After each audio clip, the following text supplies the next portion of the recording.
Hai guys, selamat datang di YouTube channel Naksir Sneakers. Kali ini kita bakal nge-review sepatu Adidas Adizero Evo SL. Yang katanya ini tuh merupakan sepatu running paling populer dan paling banyak diminati saat ini. Nggak kebayang sih, produk dari Adidas tiba-tiba tuh bisa melejit banget. Padahal boxnya biasa-biasa aja kayak gini, tapi kalau kalian ngeliatin di sosmed, kalian ngeliat di thread, sering banget orang tuh ngomongin sepatu yang satu ini guys. Dan sebagai seorang reviewer, pastinya gue jadi penasaran gitu. Seberapa worth it sepatu ini sampai-sampai ya sering sold out di mana-mana. Setelah gue cari tahu, lihat-lihat di beberapa platform, rasa-rasanya tuh gue punya asumsi sepatu ini tuh banyak diminati gara-gara value yang diberikan itu lebih tinggi dari harga yang ditawarkan. By the way, sepatu ini tuh dijual dengan harga 2,3 dan gue dapetin sepatu ini di starting lane, dan ternyata ada beberapa hal yang bikin sepatu ini tuh cukup menarik guys. Yang pertama, ini tuh merupakan versi takedown atau budget version dari sepatu running terbaiknya Adidas yang itu harganya sekitar 500 US dollar. Itu sepatu harganya 7,5 juta, namanya Adidas Adios Evo Pro 1, kalau nggak salah itu sih namanya. Gue nggak kebayang sih, sepatu harga 7,5 juta, sepatu running, rasanya kayak gimana gitu guys. Gue sendiri bahkan penasaran. Sampai saat ini belum rilis di Indonesia, tapi katanya itu merupakan sepatu Adidas yang paling canggih, paling ringan juga, 40% lebih ringan dari sepatu Adidas yang pernah dibikin, sepatu lari pastinya, dan beratnya itu tercatat di 138 gram aja. 138 gram tuh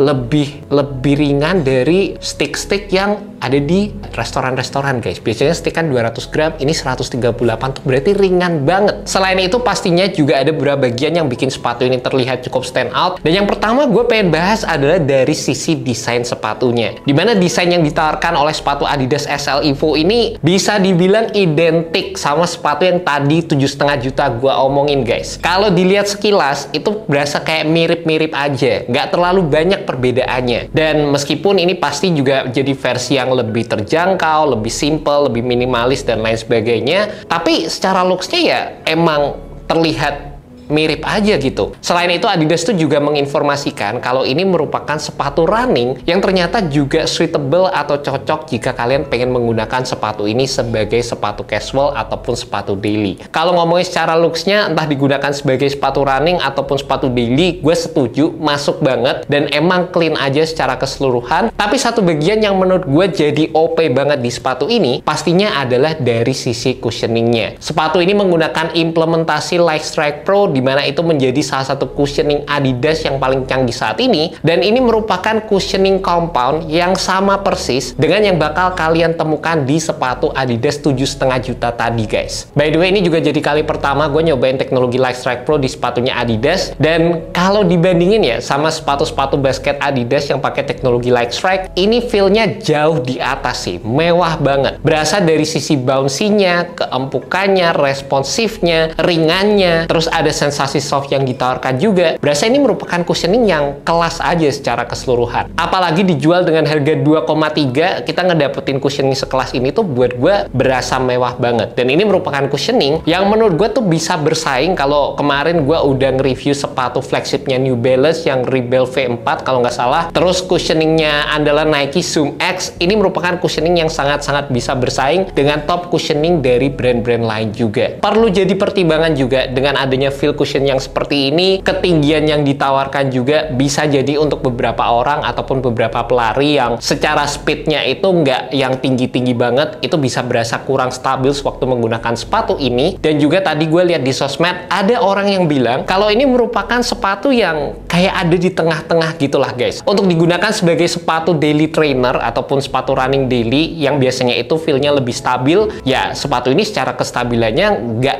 dapet banget, tapi untuk digunakan sebagai sepatu yang speed, untuk sepatu yang memang ditujukan untuk kecepatan, sepatu ini agak lacking dari sisi snappy feelingsnya, dikarenakan sepatu ini tidak memiliki build carbon plate di area tengah yang terbilang cukup panjang. Di sepatu ini di bagian tengahnya udah dilengkapi sama torsional support, tapi secara feel-nya tetap beda lah kalau disamain sama carbon plate ataupun plat yang build-nya itu lebih panjang di sepatu ini. Sekali lagi, tanpa adanya carbon plate di area tengah, sepatu ini build snappy-nya itu nggak terlalu berasa banget, tapi juga kebantu dengan adanya rocking motion ataupun build yang melengkung di area depan ini, dan juga sepatu ini dilengkapi dengan heel to toe drop 6,5 mm.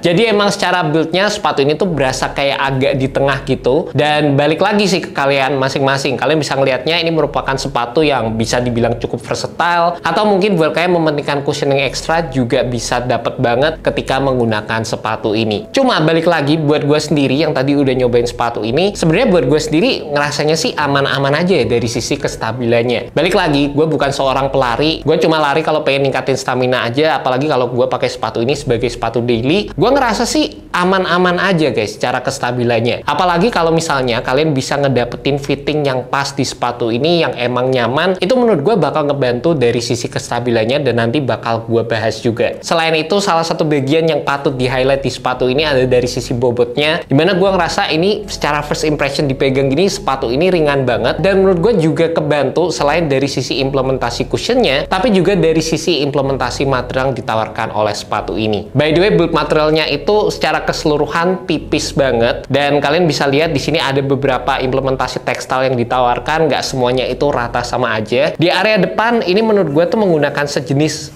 tekstil yang feel-nya kayak kain gitu. Di bagian atasnya atau di area samping sini menggunakan material yang build-nya itu see-through, kelihatan tembus pandang guys, dan emang ringan banget waktu dipakai. Gue yakin juga di beberapa high-wear area, contohnya di area depan, di bagian samping ini juga ke backup sama penggunaan material TPU yang pastinya ini berfungsi selain untuk memberikan durabilitas, tapi juga memberikan ketahanan untuk material upper yang ada di sepatu ini bisa melekat dengan bagian midsole yang ditawarkan oleh sepatu ini guys. By the way, yang cukup menarik dari sisi logo Adidasnya di bagian samping ini kelihatan tebel banget, dan ini sebenarnya nggak cuma berfungsi sebagai fitur estetik aja, tapi ini juga berfungsi untuk memberikan support ekstra sewaktu kalian menggunakan sepatu ini dan memberikan containment yang lebih oke juga guys. Tapi guys, amsyongnya tadi pas kita ngetes sepatu ini langsung kotor guys. Kita sosokan pengen ngetes sepatu ini di kondisi hujan karena bagian bawahnya itu loh guys, bagian bawahnya kayak gini, kayak flat banget gitu, rata. Bagian atas sama bagian bawahnya kelihatan kayak nggak ada tekstur, nggak ada gripnya atau kayak gimana, kayak flat aja gitu secara keseluruhan. Dan saking penasarannya ya, tadi gue bawa pas kondisi kayak di bawah itu lagi hujan aja gitu, lagi kayak agak basah-basah, gerimis dikit. Kita pengen ngetes sih seberapa gripnya di kondisi tersebut. By the way, untuk bagian outsole-nya ini juga disupport dengan adanya continental rubber yang seharusnya ini tuh dari sisi grip dan juga dari sisi rubber compound yang digunakan itu jadi perhatian ekstra oleh Adidas di sepatu ini. Tadi gue udah cobain di beberapa kondisi surface area, terutama pastinya waktu basah kena hujan gitu. Kalau misalnya kalian lari di kondisi aspal itu masih aman banget, masih gripnya tuh lumayan. Tapi kalau kalian gunakan sepatu ini di kondisi yang paving block ataupun yang kayak ada batu-batu kerikilnya gitu, yang kayak di video ini, menurut gue secara gripnya agak cukup berkurang guys. Jadi balik lagi, tergantung dari medan yang kalian tempuh ya secara sehari-hari sewaktu lari. Dan gue juga ngerasa yang perlu kalian perhatikan secara build contour outsole-nya, kalian bisa lihat ini mostly tercover dengan adanya penggunaan rubber di area tengah sama di area belakang. Tapi di area sini dan di bagian sini ini mostly cuma ada penggunaan foam aja. Jadi buat kalian yang rear foot strike, yang strikingnya di sini itu perlu jadi pertimbangan. Dan juga kalau misalnya dipakai di lari-lari yang kayak outdoor, yang kayak trail run, itu menurut gue sih nggak akan oke ya guys, karena ini foamnya pasti bakalan cepet kemakan. Nah, gara-gara nyobain sepatu ini waktu hujan-hujanan tadi, materialnya kotor di bagian sini, nyesek banget tadi tiba-tiba nginjek genakan air kayak nggak sengaja gitu. Dan ini bisa dibilang yang merupakan salah satu sepatu yang materialnya itu cukup susah dibersihin, apalagi kalau kalian dapet yang warnanya putih kayak gini guys. Butuh waktu ekstra, butuh kayak bener-bener merhatiin dari sisi sikatnya, karena kalau misalnya kalian salah menggunakan sikat, terutama di area yang depan sini sama di bagian samping-sampingnya, dimana di sini tuh kayak tekstilnya lebih kayak menyerupai kain gitu. Tadi gue sempet gak sabar salah pakai sikat, terus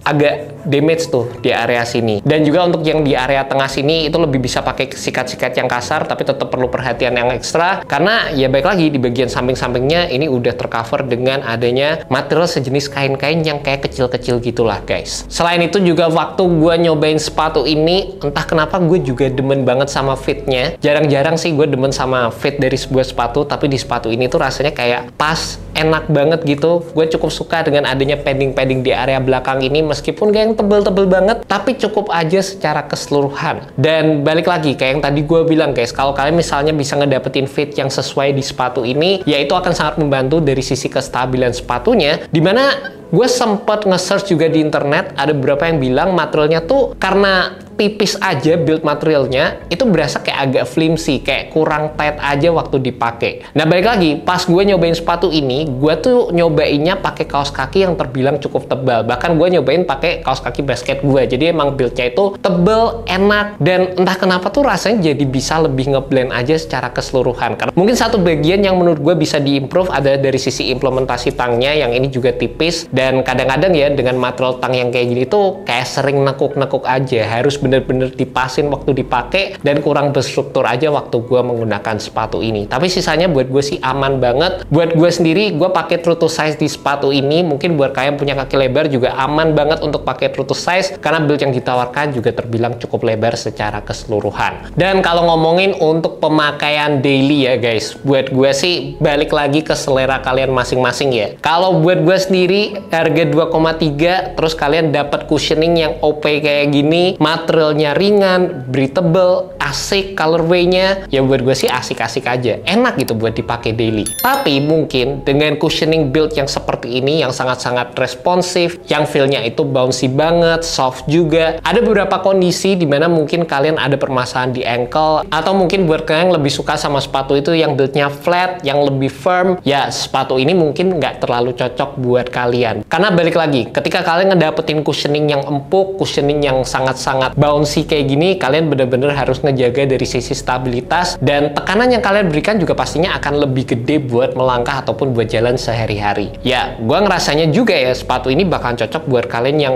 bobotnya itu ekstra, ya ini cushioningnya akan lebih kompres dengan lebih optimal, bakalan makin oke sih. And that's about it guys, review untuk sepatu Adidas Evo SL. Harga 2,3, dapetnya banyak. Flagship cushioning, bobot ringan, bahannya tipis kayak gini, ya buat gue sih gokil banget. Dan buat kalian tertarik sama sepatu ini, kalian bisa cek aja langsung di Starting Lane, harganya 2,3, dan gue udah masukkan link di bagian description di bagian bawah sini guys. Dan overall buat gue ini merupakan sepatu yang cop worthy juga, apalagi kalau kalian merupakan tipe casual runner yang emang nyari sepatu running yang bisa dipakai daily juga. Ya orang-orang kayak gue gini yang lari, ya kadang-kadang lari, kadang-kadang main basket, terus emang pengen sepatu running yang enak dipakai casual aja. Ini sepatu yang perfect karena emang gue nggak ngebutuhin ada carbon plat di bagian bawah, gue nggak mentingin tipe-tipe latihan kayak interval, kayak ada yang VO2 max yang kayak gitu-gitu, itu gue nggak terlalu mentingin. Gue pokoknya pengen sepatu running yang enak aja bisa gue pakai sehari-hari. And that's about it guys, review untuk sepatu Adidas Evo SL. Dan thank you so much buat kalian yang nonton video kali ini. Semoga video ini bisa membantu kalian dalam menemukan sepatu yang cocok. Alright, peace. SL kepanjangan super light.